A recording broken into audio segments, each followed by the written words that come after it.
Hey, welcome back. I am Ashok Shah from English Grammar Coaching Center at Khaira. आज मैं एक ऐसी video आपको लेकर आया हूँ माय डियर स्टूडेंट। अक्सर नो वर्सेस नॉट की मैं बात कर रहा हूँ। नो और नॉट में क्या अंतर है? काफ़ी बच्चों को एग्ज़ाम पीरियड में मिस्टेक कर देते हैं। एग्ज़ाम जब देते हैं तो उनको नो और नॉट में अंतर नहीं पता है।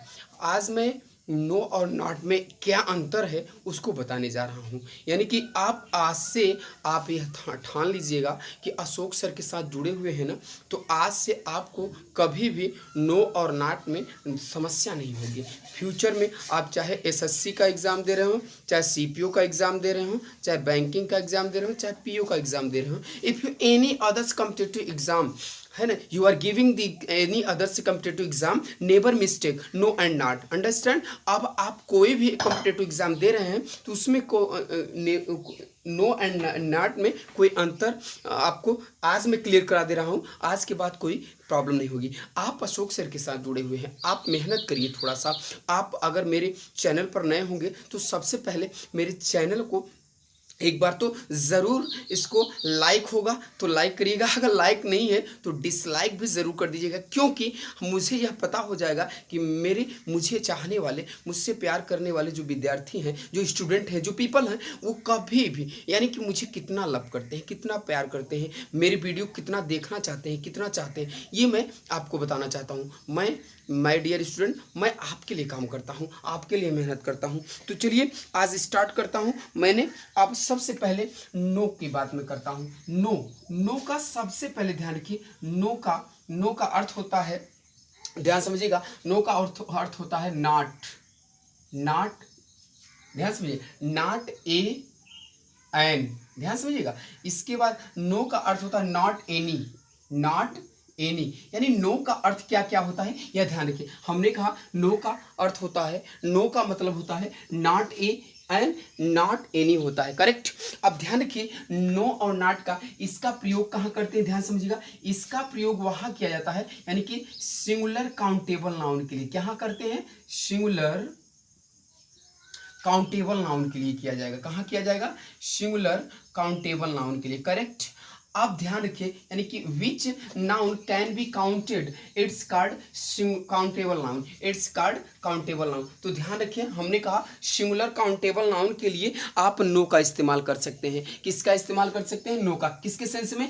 नॉट ए एन या नॉट एनी के सेंस में। अब आप सोच रहे होंगे कि सर कोई एग्जाम्पल तो दे दिया जाए, तो आइए हम एग्जाम्पल देते हैं। जैसे लिखा मैंने, I do not have a pen. अब ध्यान रखिए, I do not have a pen लगा ना, यहाँ नॉट ए लगा ना, यानी इसका अर्थ क्या है? ये आपका सेंटेंस एग्जैक्ट है। अगर हम इसके स्थान पर नॉट लगा देते हैं तो सेंटेंस गलत हो जाएगी। जैसे मैंने कहा कि I have not a pen, तो sentence my dear student wrong हो जाएगा, गलत हो जाएगा। ऐसी कभी गलती आप फ्यूचर में न करें। आप वीडियो को ध्यान से देखिएगा, आप पॉज करके देखिएगा। मैं एक एक एग्जांपल दे रहा हूं। You should be try to make a lot of sentence. आप प्रयास करिए कि अधिक से अधिक सेंटेंस बनाने का। क्यों? क्योंकि मैं आपको एक कॉन्सेप्ट दे रहा हूं, एक फैक्ट दे रहा हूं, ताकि आपकी प्रॉब्लम कभी भी आपके एग्जाम में ना हो। मैं यह समस्या को समाधान करने आया हूं। मैंने कहा I do not have a pen. अब मैंने अगर इसको इस प्रकार से सेंटेंस बनाते कि I have not a pen, तो सेंटेंस गलत हो जाता। माय डियर स्टूडेंट, सबसे पहले तो ध्यान रखिएगा कि नो का जब इस्तेमाल करते हैं तो अगर केवल नो हम लगाना चाहते हैं तो आई होप दैट आप इसको नोट कर लिए होंगे। मैं यहाँ पर अगला कॉन्सेप्ट देने जा रहा हूँ, ध्यान समझिएगा। मैंने कहा अगर इसी के जगह पर आप ये कर देते, ध्यान समझिएगा, अगर इसी के जगह पर ऐसा बना देते कि आई हैव नो पेन, तब ध्यान रखिएगा कि आपका ये सेंटेंस सही है, तब भी यह आपका सेंटेंस राइट है। हमने कहा कि I have no a pen, आपने नो लगा दिया। अब ध्यान रखना होगा कि नो और नो का मतलब होता है एडजेक्टिव। नो एक एडजेक्टिव भी है। नाउन के पहले कौन होता है? एडजेक्टिव होता है। ध्यान रखिए, नो एक एडजेक्टिव का भी काम करता है। किसका काम करता है? एडजेक्टिव का भी काम करता है। तो हमेशा नोट करिएगा कि नाउन के पहले कौन होता है? एडजेक्टिव होता है। तो यह किसके पहले है? एडजेक्टिव पहले है। अब ध्यान रखिएगा कि कभी भी एडजेक्टिव और नाउन के बीच में आर्टिकल नहीं लगता है, no article, correct, no article, any article should not be used between no and noun, no and noun and adjective and noun, understand. अब मैं बात करने जा रहा हूं, आप इसी को सेंटेंस को समझ गए होंगे। आगे देखते हैं, अगला हम कॉन्सेप्ट लाते हैं और ध्यान दीजिएगा। देखिए थोड़ा सा हमेशा ध्यान रखिए कि सेंटेंस हमारा परफेक्ट होना चाहिए। ये फर्स्ट कॉन्सेप्ट था नो का first concept. I hope that you are taking understand, आप अच्छी तरह समझ रहे होंगे। मैं बताने जा रहा हूं आगे, देखिएगा। मैंने कहा इसी को एक और एग्जांपल दे देता हूं, 2-4 एग्जांपल देता हूं। जैसे लिखा she has no book, she has no book, ध्यान समझिएगा। अगर आप इसी कर सकते थे she does not have a book, आप ऐसा बना सकते थे। ये दोनों सेंटेंस यानी बोथ सेंटेंस इज राइट। अगर आप इसको ऐसा करते, ध्यान समझिएगा, अगर आप इसको ऐसा करते कि she has not a book, तो सेंटेंस माय डियर स्टूडेंट गलत हो जाता। कभी भी इस प्रकार से सेंटेंस नहीं बनाएंगे। हमेशा ध्यान रखिएगा कि नो का जब हम इस्तेमाल करते हैं तो नो के साथ आर्टिकल नहीं आएगा, ध्यान समझिएगा। अगर हम नॉट का इस्तेमाल करते हैं, नॉट का इस्तेमाल मेन वर्ब के पहले किया जाता है। जहां पर ऑक्सिलरी वर्ब का प्रयोग किया गया हो उसके पहले हम नॉट का इस्तेमाल करते हैं, अंडरस्टैंड। अगला दूसरा एग्जाम्पल एक और देख लीजिए। जैसे विवेक, हमने लिखा विवेक, क्या लिखा, Vivek does not have any book, लिख दिया। इसको इस प्रकार से भी बना सकते थे, ये दूसरा एग्जांपल है। अगर इसको हम इस प्रकार से बना सकते थे, विवेक हैज नो बुक, आप इसको इस प्रकार से भी बना सकते थे, करेक्ट। तो आप, आई होप दैट आप अच्छी तरह से नो का पहला कॉन्सेप्ट समझ गए होंगे। यानी कि ध्यान रखना होगा कि नो का इस्तेमाल क्या होता है, not an, not anyone, not any, I mean आपको फर्स्ट कॉन्सेप्ट नो में समझ में आ गया होगा। अब ध्यान रखना होगा कि दूसरा इसका इस्तेमाल कहाँ करते हैं, ये ध्यान रखिए। दूसरा नो का इस्तेमाल कहाँ करते हैं, अब हम बताने जा रहे हैं दूसरा नो का इस्तेमाल। अब ध्यान रखिए, दूसरा हम नो का इस्तेमाल करते हैं, ये सेकंड कॉन्सेप्ट है, कॉन्सेप्ट नंबर सेकंड। अब सेकंड नो का अर्थ होता है, नो एक एडजेक्टिव है माय डियर स्टूडेंट। मैंने कहा कि नो एक एडजेक्टिव है, इसका अर्थ होता है कोई नहीं, इसका अर्थ होता है कोई नहीं, ध्यान समझिएगा।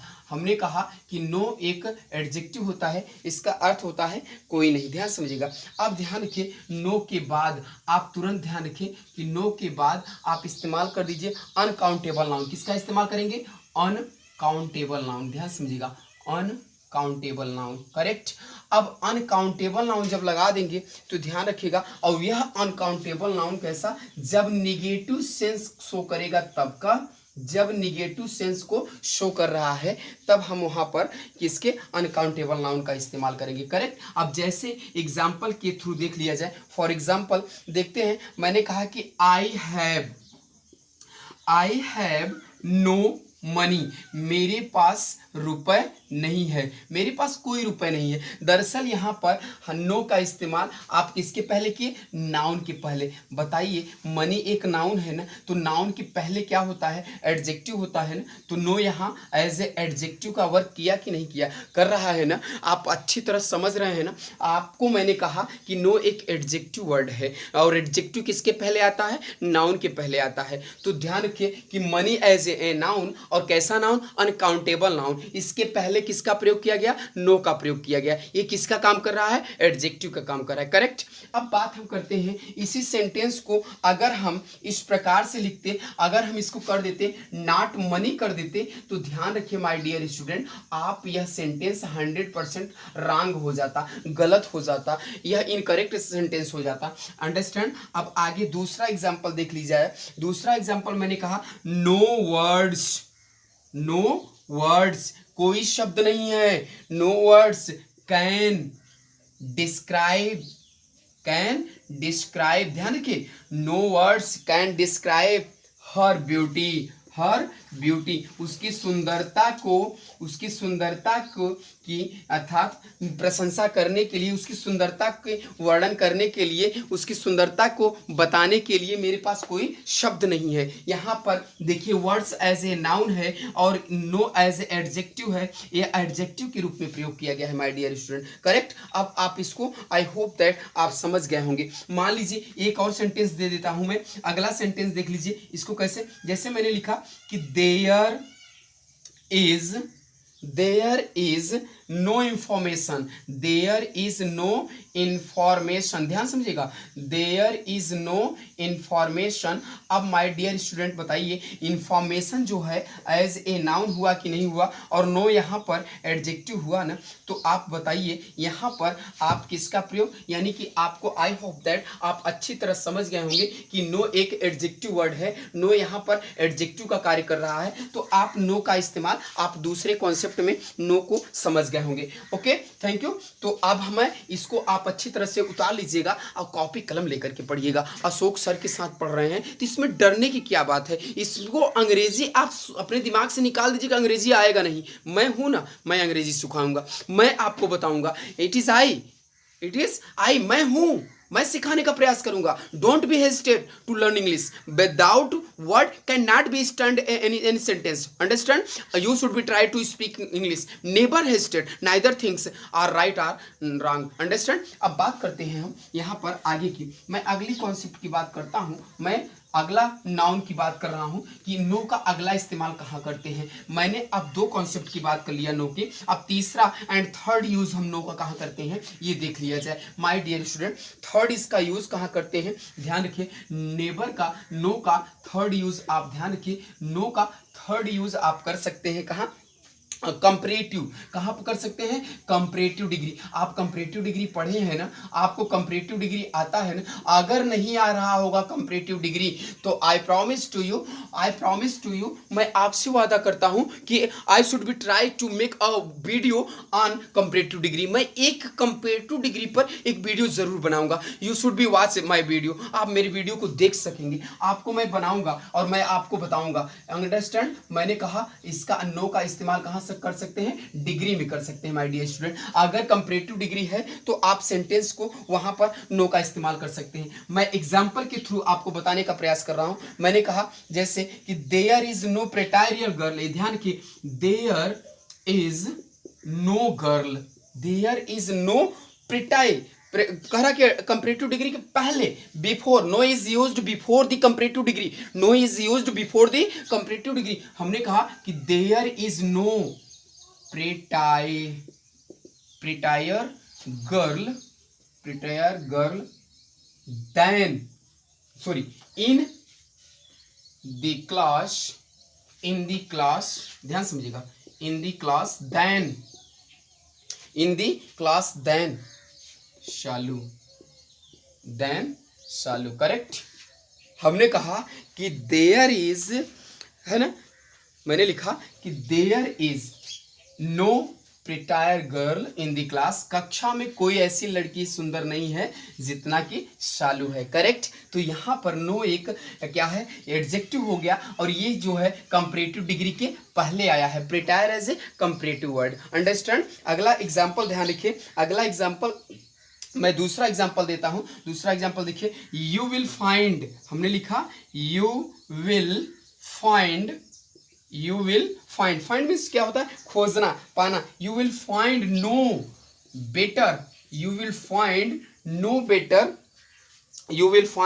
नो बेटर डांसर आपको कोई इतना अच्छा डांसर नहीं मिलेगा। अच्छा, no better dancer in the town, आपको इस नगर में कोई ऐसा यानी कि डांसर नहीं मिलेगा इन द टाउन देन ध्यान से, देन रेनू, यानी कि रेनू के जैसा ऐसा कोई डांसर आपको इस नगर में नहीं मिलेगा। अब बताइए, नो यहाँ पर एडजेक्टिव हुआ, किसके पहले आया? कंपैरेटिव डिग्री के पहले आया, कंपैरेटिव वर्ड के पहले आया। तो ध्यान रखिएगा कि हमेशा यानी कि नो का इस्तेमाल आप कंपैरेटिव डिग्री में कर सकते हैं। थर्ड यूज आपने समझ गया, my best concept and third use आप अच्छी तरह समझ रहे होंगे कि नो का इस्तेमाल अब हम कहाँ करेंगे। अब चौथा हम यूज की बात करते हैं। चौथा यूज हम कहाँ करेंगे, ये ध्यान रखिए माय डियर स्टूडेंट। चौथा हम नो का इस्तेमाल कहाँ कर सकते हैं, ये ध्यान रखना होगा कि एंड फोर्थ यूज हम नो का कहाँ करते हैं, इसको अच्छी तरह समझिएगा। मैं बेटा, एक स्टूडेंट ने कमेंट किया था कि सर डस्टर का इस्तेमाल करिए। मुझे मैं बता दूं ना कि आप इसको ना देखिए कि सर किससे पढ़ा रहे हैं, आप यह देखिए कि सर के टॉपिक में, सर के क्वालिटी में क्या है, सर अंग्रेजी कैसे सिखाने का प्रयास कर रहे हैं, सर जो बता रहे हैं उसको कैच करने की कोशिश करिए। Don't search any negative thought and don't think and negative. आप हमेशा निगेटिव मत सोचिए, आप हमेशा सकारात्मक रहेंगे ना तो आपको अंग्रेजी बड़े आसान से आएगी। अब मैं चौथी बात कर रहा हूँ, फोर्थ टॉपिक की। चौथा मैं इस्तेमाल कहाँ कर सकता हूँ नो का, ध्यान रखिएगा। नो के बाद हमेशा ध्यान रखिएगा जेरेंट फॉर्म आएगा माय डियर स्टूडेंट। कहा क्या आएगा, जेरेंट फॉर्म। जेरेंट फॉर्म का मतलब V4 का इस्तेमाल करेंगे, करेक्ट। अब ध्यान रखिए, इसका इस्तेमाल निषेध में करेंगे। कहाँ करेंगे, निषेध का भाव अगर प्रकट हो रहा है, रोक टोक लग रहा है, तब आप वहां पर करेंगे। कैसे, जैसे कह दिया नो पार्किंग हियर, यहाँ पर कोई गाड़ी मत खड़िए। अब बताइए पार्किंग एज ए जेरेंट हुआ कि नहीं हुआ, जेरेंट के पहले आया कि नहीं आया, जेरेंट एज ए नाउन का काम कर रहा है कि नहीं कर रहा है। ध्यान समझिएगा, ये एडजेक्टिव हो गया, ये एडजेक्टिव हो गया, तो ये क्या हो गया, ये नाउन हो गया। अब कह रहा है कि नो पार्किंग हियर, यहाँ पर कोई पार्किंग नहीं, यहाँ गाड़ी मत खड़ी करिए, है ना, समझिएगा। अगला नो स्मोकिंग, धूम्रपान मत करिए, नो स्मोकिंग। अब बताइए यह जेरेंट है कि नहीं है, नो स्मोकिंग। आप यहाँ पर लिखिए नो ड्रिंकिंग, आप कर सकते हैं नो ड्रिंकिंग, यहाँ दारू मत पीजिए, यहाँ शराब मत पीजिए। तो यहाँ पर ध्यान रखिएगा कि हमने किसका इस्तेमाल किया, यानी कि नो का चौथा इस्तेमाल कहाँ करेंगे, जेरेंट के बाद करेंगे, करेक्ट। आपको अच्छी तरह समझ में आ गया होगा कि नो का फोर्थ यूज हम कहाँ करेंगे, जेरेंट के बाद करेंगे। कब, निषेध को प्रकट करने के लिए। Understand, I hope that you are understand, you are taking understanding this point, best concept on my YouTube channel. Okay my dear student, अब मैं पांचवां बात कर रहा हूँ। पांचवां, अब नो का हम इस्तेमाल कहाँ कर सकते हैं, नो का पांचवां यूज माई डियर स्टूडेंट आप कहाँ कर सकते हैं, क्वेश्चन को पुटअप करने के लिए। जब आप क्वेश्चन किसी से करते हैं, जैसे आप क्वेश्चन पूछ रहे हैं, ध्यान समझिएगा, नो का पांचवां यूज कहाँ कर सकते हैं, क्वेश्चन का आंसर देने के लिए। क्वेश्चन का आंसर देने के लिए आप वहां पर किसका इस्तेमाल कर सकते हैं, नो का इस्तेमाल कर सकते हैं देने के लिए। ध्यान समझिएगा, नो का जो है पांचवा यूज कहाँ कर सकते हैं, यानी कि आंसर, क्वेश्चन का आंसर देने के लिए। जैसे आप कह रहे हैं ना कि are you ready, are you ready, आपने लिखा कि आर यू रेडी, क्या तुम तैयार हो, आर यू रेडी। तो आप ऐसा कह सकते हैं कि no I am not ready, आप ऐसा कर सकते हैं नो आप ऐसा कर सकते हैं no I am not ready, आप ऐसा लिख सकते हैं। क्या वह विद्यार्थी है, यानी कि इज ही अ स्टूडेंट, आप ऐसा कर सकते हैं no he isn't a student, आप ऐसा कर सकते हैं स्टूडेंट। ध्यान समझिएगा, आप ऐसा कर सकते हैं। अगर ये क्वेश्चन है, ये ध्यान रखिए ये क्वेश्चन है, आप आंसर देने में आप इसका प्रयोग कर सकते हैं कि no he isn't a student, वह एक विद्यार्थी नहीं है। यानी आप तमाम से क्वेश्चन को पुटअप करने के लिए आप वहां पर आप वहाँ पर इसका इस्तेमाल कर सकते हैं माय डियर स्टूडेंट। आप कह सकते हैं कि क्या वह राम है, तो आप कह रहे हैं कि क्या वह राम है, तो यानी is that is a Ram, तो अब कह सकते हैं no that is no Ram. आप ऐसा कह सकते हैं माय डियर स्टूडेंट। आप इस प्रकार से आप हजारों सेंटेंस बना सकते हैं माय डियर स्टूडेंट। आपको आई होप दैट आप नो का अंतर समझ गए होंगे। अब मैं बात करता हूँ नाट का अंतर। नाट में क्या अंतर है, ध्यान रखिएगा। नाट में अंतर क्या है, अब आपको मैं क्लियर करा देता हूँ नाट में क्या प्रॉब्लम है। नाट का इस्तेमाल कहाँ कर सकते हैं, नाट के लिए मैं बात करने जा रहा हूँ। नाट का प्रयोग आप ध्यान रखिए, नाट एक एडवर्ब है, ध्यान समझिएगा। नाट क्या है, नाट एक एडवर्ब है, ध्यान समझिएगा। हमने कहा कि नाट क्या है, नाट एक एडवर्ब है। और ध्यान समझिएगा, दुनिया का, ध्यान समझिए, मैंने लिखा दुनिया का किसी भी सेंटेंस,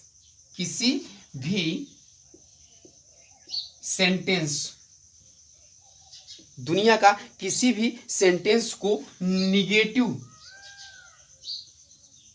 बनाने के लिए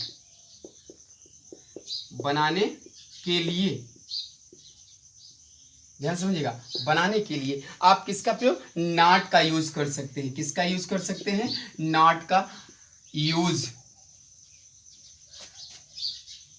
कर सकते हैं, ध्यान समझिएगा, नाट का यूज कर सकते हैं माय डियर स्टूडेंट। लेकिन कब, अगर यहां पर यदि, ध्यान समझिएगा, यदि क्या हो, यदि आप ध्यान रखिए ऑक्सिलरी वर्ब का इस्तेमाल किया गया हो। किसका प्रयोग किया गया हो, ऑक्सिलरी वर्ब का इस्तेमाल किया गया, एचवी का इस्तेमाल किया गया हो, यानी क्या, हेल्पिंग वर्ब। ऑक्सिलरी वर्ब क्या है, ऑक्सिलरी वर्ब तो है is, am are, do, is, am are, was, were, do, does, did, has, have, had, can, could, may, might, etc, ये सभी क्या है, ऑक्सिलरी वर्ब ही तो है। अगर कहीं पर किसी भी सेंटेंस में ऑक्सिलरी वर्ब आया है तो नाट का इस्तेमाल आप ऑक्सिलरी वर्ब की बात कर सकते हैं। आप उस सेंटेंस को निगेटिव बनाने के लिए कर सकते हैं। कैसे, जैसे कह दिया कि आई कांट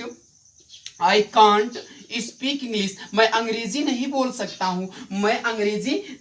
सकता हूं, ध्यान रखिएगा। आज आप कहां पर मैं ऐसा कर सकते हैं कि ही डज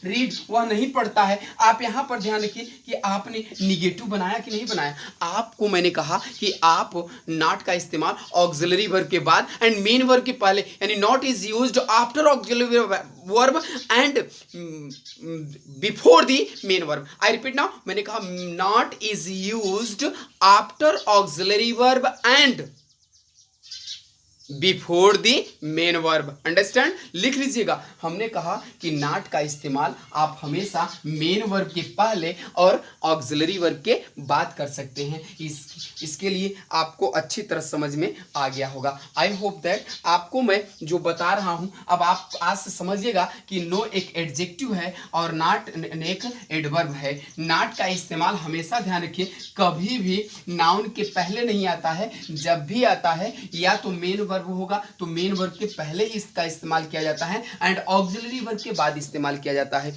अंडरस्टैंड, तो आप अच्छी तरह से नो और नॉट में अंतर समझ गए होंगे। नॉट का इस्तेमाल एक जगह और कर सकते हैं, कहां कर सकते हैं, इंपरेटिव सेंटेंस में। इंपरेटिव सेंटेंस कब, जब वह इंपरेटिव सेंटेंस, ध्यान समझिएगा, कब करेंगे, इंपरेटिव सेंटेंस में। और कब वह इंपरेटिव सेंटेंस इनडायरेक्ट स्पीच में हो। कब हो my dear student, indirect speech में। इनडायरेक्ट स्पीच में होगा तब वहां पर हम इसका इस्तेमाल कर सकते हैं, किसका, नॉट का। जैसे कह सकते हैं कि I asked,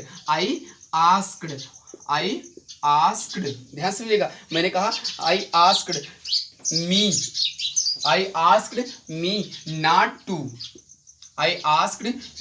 not to go there. I asked me not to go there, ध्यान समझिएगा, गो देयर। तो यहां पर देखिए नॉट क्या है, एज इंपरेटिव डिग्री के पहले है, टू के पहले है, इंफिनिटिव के पहले हम किसका इस्तेमाल कर सकते हैं, नॉट का इस्तेमाल कर सकते हैं। कहाँ, ये आप इंपरेटिव सेंटेंस में कर सकते हैं, कब, इनडायरेक्ट सेंटेंस में, इनडायरेक्ट स्पीच में। Understand my dear student. अब आई होप दैट आप अच्छी तरह से नो और नॉट का अंतर समझ गए होंगे। नो का प्रयोग कहाँ करेंगे, नो का प्रयोग नाउन के पहले करेंगे। No is used before the noun and not is used before the main verb and after the auxiliary verb. Understand? आप अच्छी तरह समझ गए होंगे। एक बार फिर मेरे प्यारे छात्रों, मैं अशोक सर आप लोगों के लिए काम करता हूं माय डियर स्टूडेंट। आप अपने मन से निकाल दीजिए कि अंग्रेजी नहीं आएगा। आएगा, मैं सिखाऊंगा ना, मैं हूं, मेरे साथ आप पढ़ रहे हैं ना। आप मेरे साथ अगर पढ़ रहे हैं तो आप प्रयास करिए कि आपको यह वीडियो उन विद्यार्थियों तक शेयर करेंगे जिसको अंग्रेजी की जरूरत है, जो अंग्रेजी में इतिहास रचना चाहता है, जो अंग्रेजी सीखना चाहता है, यह उन विद्यार्थियों तक पहुंचाइएगा। This concept is very important for you and this concept is very important for the others competitive exam SSC CPO banking PU। अब आप कभी गलती नहीं करेंगे, you will never mistake in the examination। आप कभी एग्जाम में कभी गलती नहीं करेंगे। एग्जाम को अच्छी तरह से क्वालिफाई करने का प्रयास करिए और आपको मैं एक वादा करिए आप कि आप कमेंट बॉक्स में जरूर कमेंट करेंगे यह वीडियो कैसा लगा। और okay, thank you, best of luck.